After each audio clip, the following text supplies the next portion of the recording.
The Blue Cross by G.K. Chesterton. Between the silver ribbon of morning and the green glittering ribbon of sea, the boat touched Harwich and let loose a swarm of folk like flies, among whom the man we must follow was by no means conspicuous, nor wished to be.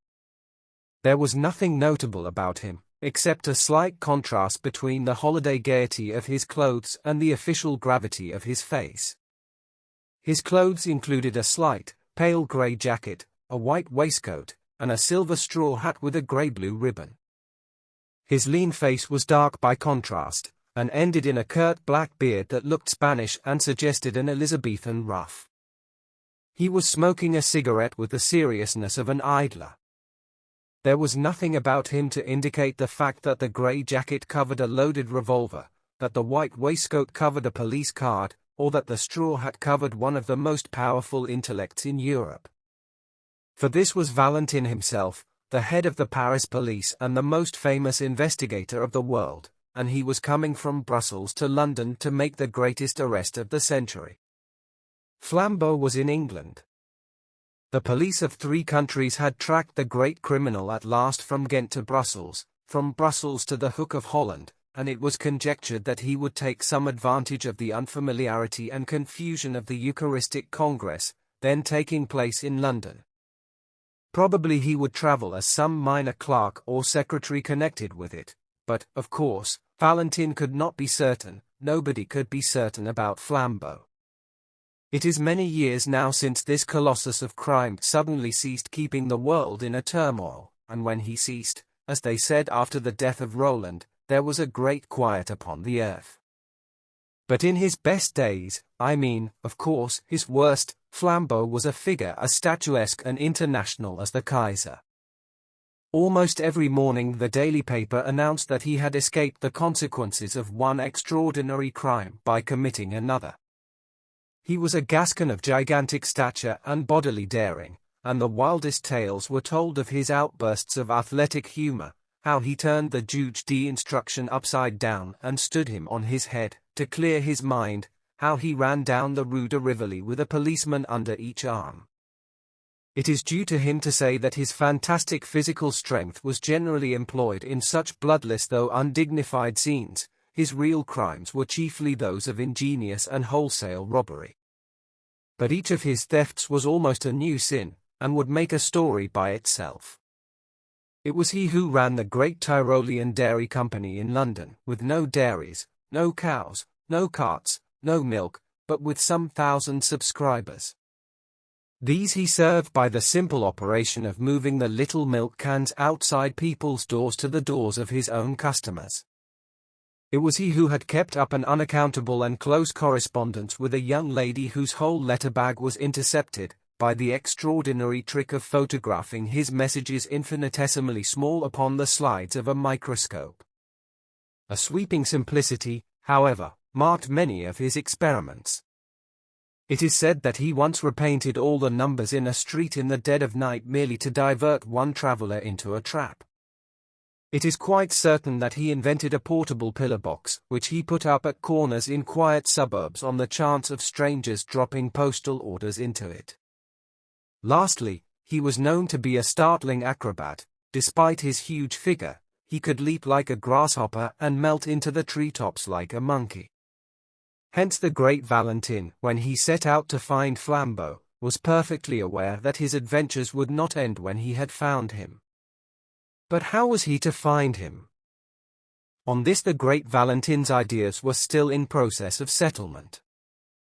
There was one thing which Flambeau, with all his dexterity of disguise, could not cover, and that was his singular height.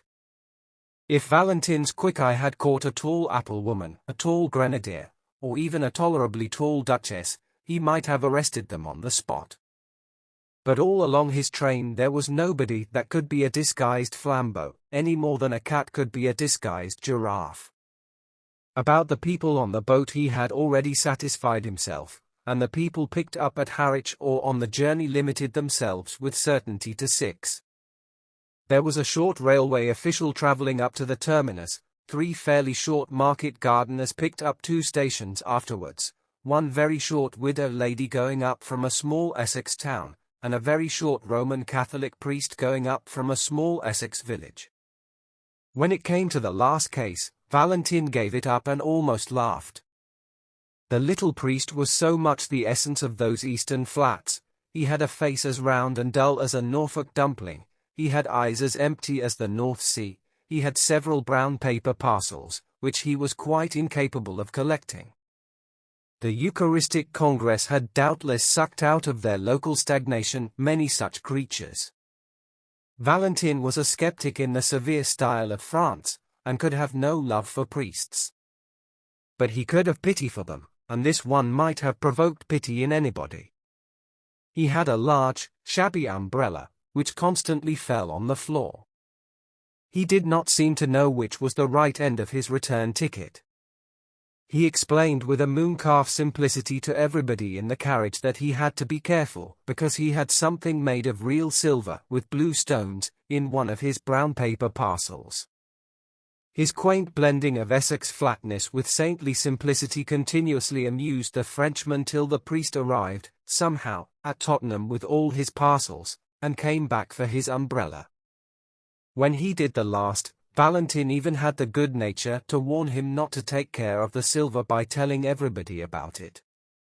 But to whomever he talked, Valentin kept his eye open for someone else. He looked out steadily for anyone, rich or poor, male or female, who was well up to 6 feet, for Flambeau was 4 inches above it.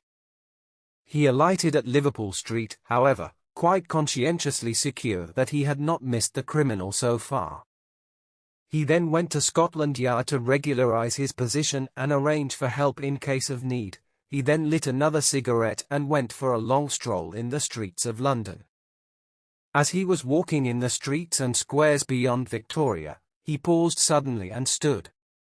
It was a quaint, quiet square, very typical of London, full of an accidental stillness.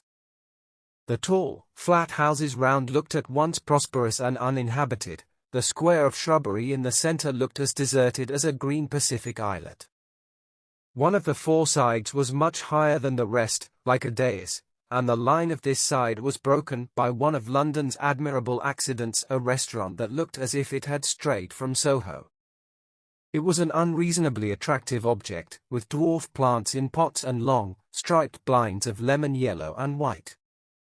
It stood specially high above the street and in the usual patchwork way of London. A flight of steps from the street ran up to meet the front door almost as a fire escape might run up to a first-floor window. Valentin stood and smoked in front of the yellow-white blinds and considered them long. The most incredible thing about miracles is that they happen. A few clouds in heaven do come together into the staring shape of one human eye. A tree does stand up in the landscape of a doubtful journey in the exact and elaborate shape of a note of interrogation. I have seen both these things myself within the last few days. Nelson does die in the instant of victory, and a man named Williams does quite accidentally murder a man named Williamson. It sounds like a sort of infanticide. In short, there is in life an element of elfin coincidence which people reckoning on the prosaic may perpetually miss. As it has been well expressed in the paradox of Poe, wisdom should reckon on the unforeseen. Aristide Valentin was unfathomably French, and the French intelligence is intelligence specially and solely. He was not a thinking machine, for that is a brainless phrase of modern fatalism and materialism. A machine only is a machine because it cannot think. But he was a thinking man and a plain man at the same time. All his wonderful successes, that looked like conjuring, had been gained by plodding logic, by clear and commonplace French thought. The French electrify the world not by starting any paradox, they electrify it by carrying out a truism. They carry a truism so far, as in the French Revolution. But exactly because Valentin understood reason, he understood the limits of reason. Only a man who knows nothing of motors talks of motoring without petrol. Only a man who knows nothing of reason talks of reasoning without strong, undisputed first principles. Here he had no strong first principles. Flambeau had been missed at Harwich, and if he was in London at all, he might be anything from a tall tramp on Wimbledon Common to a tall toastmaster at the Hotel Metropole. In such a naked state of nescience, Valentin had a view and a method of his own. In such cases he reckoned on the unforeseen. In such cases, when he could not follow the train of the reasonable, he coldly and carefully followed the train of the unreasonable. Instead of going to the right places, banks, police stations, rendezvous, he systematically went to the wrong places, knocked at every empty house, turned down every cul-de-sac, went up every lane blocked with rubbish, went round every crescent that led him uselessly out of the way. He defended this crazy course quite logically. He said that if one had a clue this was the worst way, but if one had no clue at all it was the best, because there was just the chance that any oddity that caught the eye of the pursuer might be the same that had caught the eye of the pursued. Somewhere a man must begin, and it had better be just where another man might stop. Something about that flight of steps up to the shop, something about the quietude and quaintness of the restaurant, roused all the detective's rare romantic fancy and made him resolve to strike at random. He went up the steps, and sitting down at a table by the window, asked for a cup of black coffee. It was halfway through the morning, and he had not breakfasted. The slight litter of other breakfasts stood about on the table to remind him of his hunger, and adding a poached egg to his order, he proceeded musingly to shake some white sugar into his coffee, thinking all the time about Flambeau. He remembered how Flambeau had escaped, once by a pair of nail scissors, and once by a house on fire, once by having to pay for an unstamped letter, and once by getting people to look through a telescope at a comet that might destroy the world. He thought his detective brain as good as the criminal's, which was true. But he fully realized the disadvantage. The criminal is the creative artist, the detective only the critic, he said with a sour smile, and lifted his coffee cup to his lips slowly, and put it down very quickly. He had put salt in it. He looked at the vessel from which the silvery powder had come. It was certainly a sugar basin, as unmistakably meant for sugar as a champagne bottle for champagne. He wondered why they should keep salt in it. He looked to see if there were any more orthodox vessels. Yes, there were 2 salt cellars quite full. Perhaps there was some speciality in the condiment in the salt cellars. He tasted it. It was sugar. Then he looked round at the restaurant with a refreshed air of interest, to see if there were any other traces of that singular artistic taste which puts the sugar in the salt cellars and the salt in the sugar basin. Except for an odd splash of some dark fluid on one of the white-papered walls, the whole place appeared neat, cheerful, and ordinary. He rang the bell for the waiter. When that official hurried up, fuzzy-haired and somewhat blear-eyed at that early hour, the detective, who was not without an appreciation of the simpler forms of humor, asked him to taste the sugar, and see if it was up to the high reputation of the hotel. The result was that the waiter yawned suddenly and woke up. "Do you play this delicate joke on your customers every morning?" inquired Valentin. "Does changing the salt and sugar never pall on you as a jest?" The waiter, when this irony grew clearer, stammeringly assured him that the establishment had certainly no such intention. It must be a most curious mistake. He picked up the sugar basin and looked at it. He picked up the salt cellar and looked at that, his face growing more and more bewildered. At last he abruptly excused himself, and hurrying away, returned in a few seconds with the proprietor. The proprietor also examined the sugar basin and then the salt cellar. The proprietor also looked bewildered. Suddenly the waiter seemed to grow inarticulate with a rush of words. "I rink," he stuttered eagerly, "I think it is those 2 clergymen." "What 2 clergymen?" asked Valentin. "The 2 clergymen," said the waiter, "that threw soup at the wall." "Threw soup at the wall," repeated Valentin, feeling sure this must be some singular Italian metaphor. "Yes, yes," said the attendant excitedly, and pointed at the dark splash on the white paper, "threw it over there on the wall." Valentin looked his query at the proprietor, who came to his rescue with fuller reports. Yes, sir, he said, it's quite true, though I don't suppose it has anything to do with the sugar and salt. 2 clergymen came in and drank soup here very early, as soon as the shutters were taken down. They were both very quiet, respectable people. One of them paid the bill and went out, the other, who seemed a slower coach altogether, was some minutes longer getting his things together. But he went at last. Only, the instant before he stepped into the street he deliberately picked up his cup, which he had only half emptied, and threw the soup slap on the wall. I was in the back room myself, and so was the waiter, so I could only rush out in time to find the wall splashed and the shop empty. It don't do any particular damage, but it was confounded cheek, and I tried to catch the men in the street. They were too far off though. I only noticed they went round the next corner into Carstairs Street. The detective was on his feet, had settled and stick in hand. He had already decided that in the universal darkness of his mind, he could only follow the first odd finger that pointed, and this finger was odd enough. Paying his bill and clashing the glass doors behind him, he was soon swinging round into the other street. It was fortunate that even in such fevered moments, his eye was cool and quick. Something in a shop front went by him like a mere flash, yet he went back to look at it. The shop was a popular greengrocer and fruiterer's, an array of goods set out in the open air and plainly ticketed with their names and prices. The 2 most prominent compartments were 2 heaps, of oranges and of nuts respectively. On the heap of nuts lay a scrap of cardboard, on which was written in bold, blue chalk, "Best tangerine oranges, 2 a penny." On the oranges was the equally clear and exact description, "Finest Brazil nuts, for D. a pound." Valentin looked at these 2 placards and fancied he had met this highly subtle form of humor before, and that somewhat recently.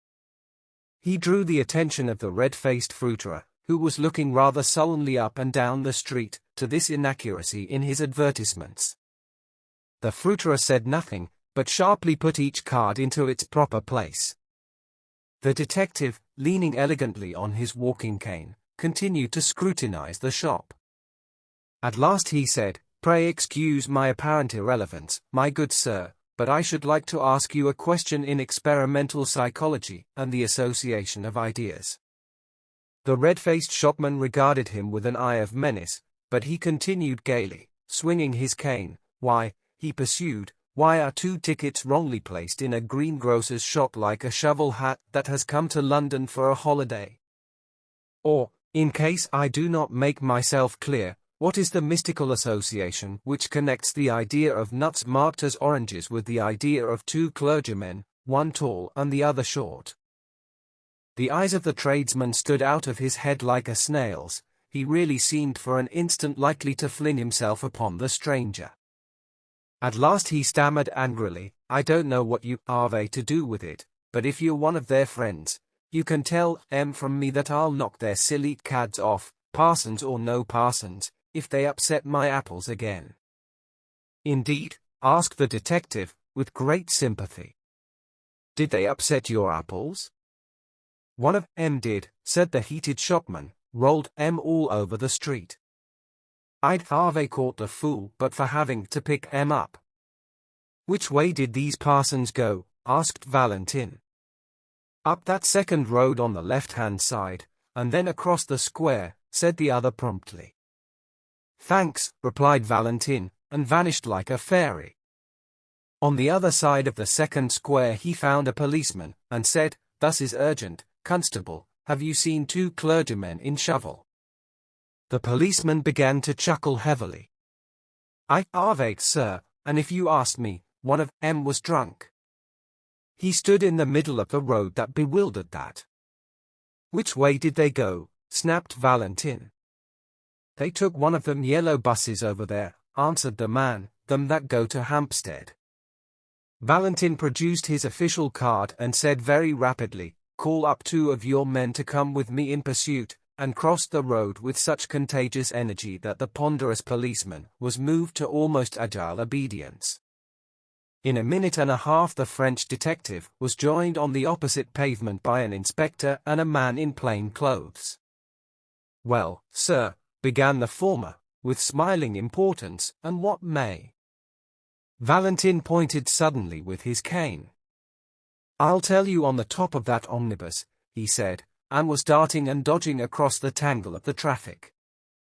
When all three sank panting on the top seats of the yellow vehicle, the inspector said, "We could go 4 times as quick in a taxi."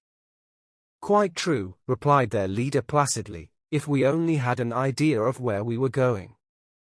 "Well, where are you going?" asked the other, staring. Valentin smoked frowningly for a few seconds, then, removing his cigarette, he said, "If you know what a man's doing, get in front of him, but if you want to guess what he's doing, keep behind him. Stray when he strays, stop when he stops, travel as slowly as he. Then you may see what he saw and may act as he acted. All we can do is to keep our eyes skinned for a queer thing." "What sort of queer thing do you mean?" asked the inspector.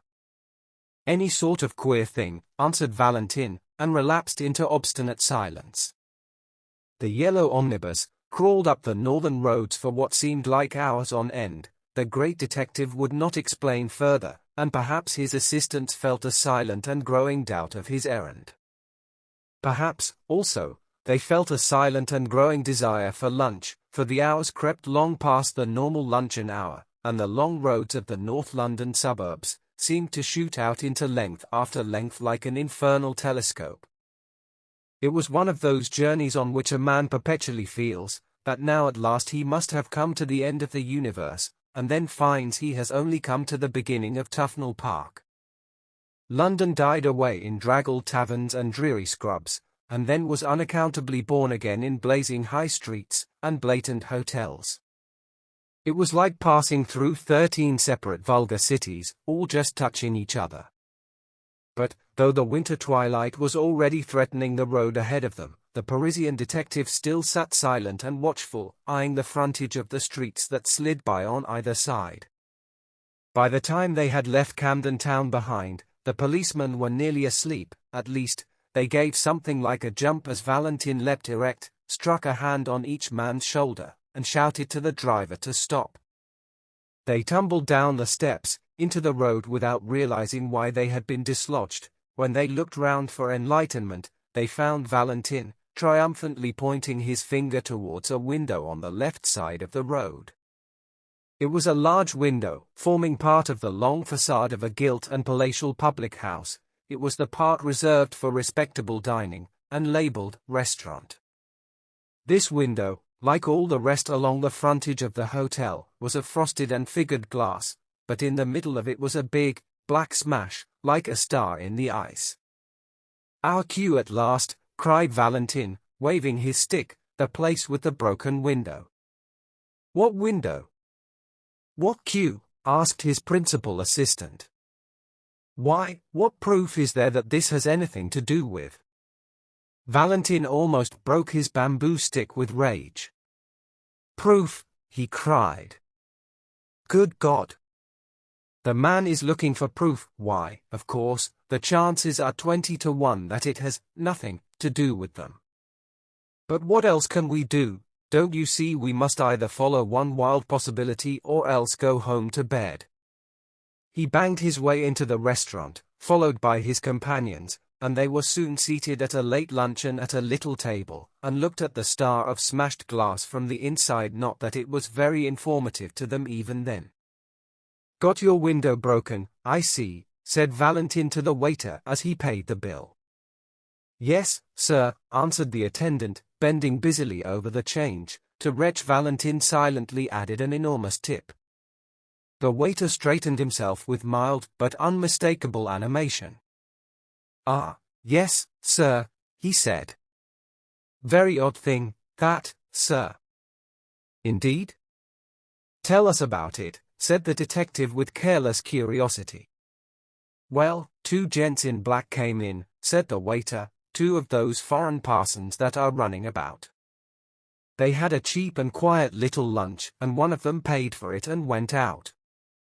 The other was just going out to join him when I looked at my change again, and found he'd paid me more than 3 times too much.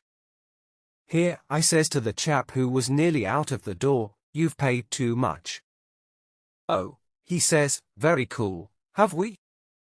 "Yes," I says, and picks up the bill to show him. Well, that was a knockout. "What do you mean?" asked his interlocutor. Well, I'd have sworn on 7 Bibles that I'd put 4s on that bill. But now I saw I'd put 14s, as plain as paint. "Well," cried Valentin, moving slowly, but with burning eyes, and then the parson at the door, he says all serene, "Sorry to confuse your accounts, but it'll pay for the window." "What window?" I says. "The one I'm going to break," he says, and smashed that blessed pane with his umbrella. All 3 inquirers made an exclamation, and the inspector said under his breath, "We after escaped lunatics." The waiter went on with some relish for the ridiculous story. I was so knocked silly for a second, I couldn't do anything. The man marched out of the place and joined his friend just round the corner. Then they went so quick up Bullock Street that I couldn't catch them, though I ran round the bars to do it. "Bullock Street," said the detective, and shot up that thoroughfare as quickly as the strange couple he pursued. Their journey now took them through bare brick ways like tunnels, streets with few lights and even with few windows, streets that seemed built out of the blank backs of everything and everywhere. Dusk was deepening, and it was not easy even for the London policeman to guess in what exact direction they were treading. The inspector, however, was pretty certain that they would eventually strike some part of Hampstead Heath. Abruptly one bulging gas-lit window broke the blue twilight like a bull's-eye lantern, and Valentin stopped an instant before a little garish sweetstuff shop. After an instant's hesitation he went in. He stood amid the gaudy colors of the confectionery, with entire gravity, and bought 13 chocolate cigars with a certain care. He was clearly preparing an opening, but he did not need one. An angular, elderly young woman in the shop had regarded his elegant appearance with a merely automatic inquiry, but when she saw the door behind him blocked with the blue uniform of the inspector, her eyes seemed to wake up. "Oh," she said, "if you've come about that parcel, I've sent it off already." "Parcel," repeated Valentin, and it was his turn to look inquiring. "I mean the parcel the gentleman left, the clergyman gentleman." "For goodness' sake," said Valentin, leaning forward with his first real confession of eagerness, "for heaven's sake tell us what happened exactly." "Well," said the woman a little doubtfully, "the clergyman came in about half an hour ago and bought some peppermints and talked a bit, and then went off towards the heath. But a second after, one of them runs back into the shop and says, 'Have I left a parcel?' Well, I looked everywhere and couldn't see one, so he says, 'Never mind, but if it should turn up, please post it to this address,' and he left me the address and a shilling for my trouble. And sure enough, though I thought I'd looked everywhere, I found he'd left a brown paper parcel, so I posted it to the place he said. I can't remember the address now, it was somewhere in Westminster. But as the thing seemed so important, I thought perhaps the police had come about it." "So they have," said Valentin shortly. "Is Hampstead Heath near here?" "Straight on for 15 minutes, said the woman, "and you'll come right out on the open." Valentin sprang out of the shop and began to run. The other detectives followed him at a reluctant trot. The street they threaded was so narrow and shut in by shadows, that when they came out unexpectedly into the void common and vast sky they were startled to find the evening still so light and clear. A perfect dome of peacock green sank into gold amid the blackening trees, and the dark violet distances. The glowing green tint was just deep enough to pick out in points of crystal 1 or 2 stars. All that was left of the daylight lay in a golden glitter across the edge of Hampstead, and that popular hollow which is called the Vale of Health. The holiday makers who roamed this region had not wholly dispersed. A few couples sat shapelessly on benches, and here and there a distant girl still shrieked in one of the swings. The glory of heaven deepened and darkened around the sublime vulgarity of man, and standing on the slope and looking across the valley, Valentin beheld the thing which he sought. Among the black and breaking groups in that distance was one especially black which did not break, a group of two figures clerically clad. Though they seemed as small as insects, Valentin could see that one of them was much smaller than the other. Though the other had a student's stoop and an inconspicuous manner, he could see that the man was well over 6 feet high. He shut his teeth and went forward, whirling his stick impatiently. By the time he had substantially diminished the distance and magnified the two black figures as in a vast microscope, he had perceived something else, something which startled him, and yet which he had somehow expected. Whoever was the tall priest, there could be no doubt about the identity of the short one. It was his friend of the Harwich train, the stumpy little cure of Essex whom he had warned about his brown paper parcels. Now, so far as this went, everything fitted in finally and rationally enough. Valentin had learned by his inquiries that morning that a Father Brown from Essex was bringing up a silver cross with sapphires, a relic of considerable value, to show some of the foreign priests at the Congress. This undoubtedly was the silver with blue stones, and Father Brown undoubtedly was the little greenhorn in the train. Now there was nothing wonderful about the fact that what Valentin had found out Flambeau had also found out. Flambeau found out everything. Also there was nothing wonderful in the fact that when Flambeau heard of a sapphire cross he should try to steal it. That was the most natural thing in all natural history. And most certainly, there was nothing wonderful about the fact that Flambeau should have it all his own way with such a silly sheep as the man with the umbrella and the parcels. He was the sort of man whom anybody could lead on a string to the North Pole. It was not surprising that an actor like Flambeau, dressed as another priest, could lead him to Hampstead Heath. So far the crime seemed clear enough, and while the detective pitied the priest for his helplessness, he almost despised Flambeau for condescending to so gullible a victim. But when Valentin thought of all that had happened in between, of all that had led him to his triumph, he racked his brains for the smallest rhyme or reason in it. What had the stealing of a blue and silver cross from a priest from Essex to do with chucking soup at wallpaper? What had it to do with calling nuts oranges, or with paying for windows first and breaking them afterwards? He had come to the end of his chase, yet somehow he had missed the middle of it.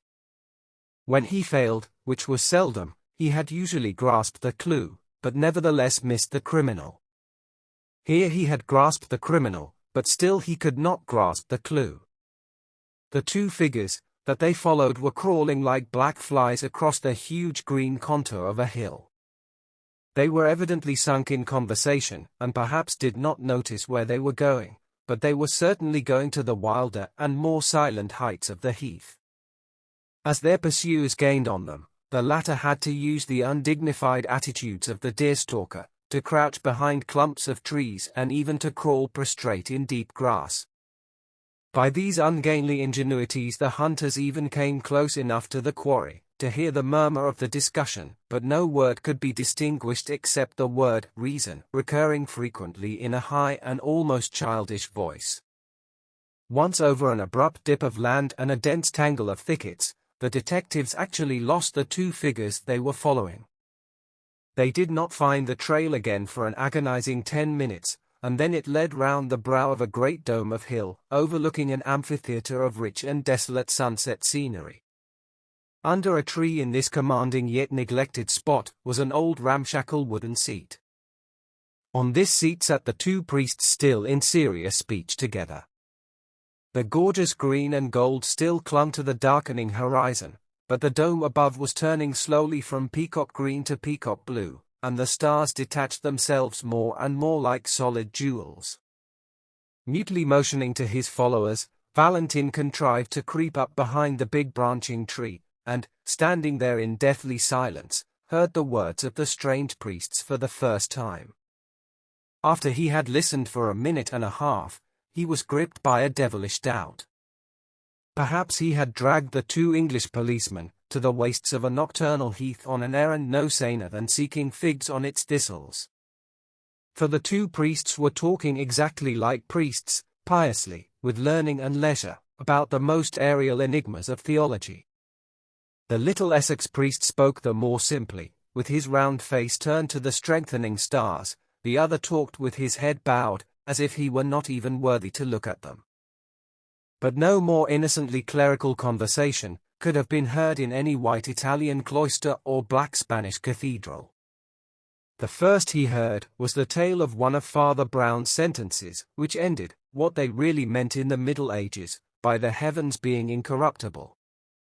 The taller priest nodded his bowed head and said, "Ah, yes, these modern infidels appeal to their reason, but who can look at those millions of worlds, and not feel that there may well be wonderful universes above us, where reason is utterly unreasonable?" "No," said the other priest, "reason is always reasonable, even in the last limbo, in the lost borderland of things. I know that people charge the church with lowering reason, but it is just the other way. Alone on earth, the church makes reason really supreme. Alone on earth, the church affirms that God himself is bound by reason." The other priest raised his austere face to the spangled sky and said, "Yet who knows if in that infinite universe—" "Only infinite physically," said the little priest, turning sharply in his seat, "not infinite in the sense of escaping from the laws of truth." Valentin behind his tree was tearing his fingernails with silent fury. He seemed almost to hear the sniggers of the English detectives, whom he had brought so far on a fantastic guess, only to listen to the metaphysical gossip of two mild old parsons. In his impatience he lost the equally elaborate answer of the tall cleric, and when he listened again it was again Father Brown who was speaking. "Reason and justice grip the remotest and the loneliest star. Look at those stars. Don't they look as if they were single diamonds and sapphires? Well, you can imagine any mad botany or geology you please. Think of forests of adamant with leaves of brilliance. Think the moon is a blue moon, a single elephantine sapphire. But don't fancy that all that frantic astronomy would make the smallest difference to the reason and justice of conduct. On plains of opal, under cliffs cut out of pearl, you would still find a notice board, 'Thou shalt not steal.'" Valentin was just in the act of rising from his rigid and crouching attitude, and creeping away as softly as might be, felled by the one great folly of his life. But something in the very silence of the tall priest made him stop until the latter spoke. When at last he did speak, he said simply, his head bowed and his hands on his knees, "Well, I think that other worlds may perhaps rise higher than our reason. The mystery of heaven is unfathomable, and I for one can only bow my head." Then, with brow yet bent and without changing by the faintest shade his attitude or voice, he added, "Just hand over that sapphire cross of yours, will you? We're all alone here, and I could pull you to pieces like a straw doll."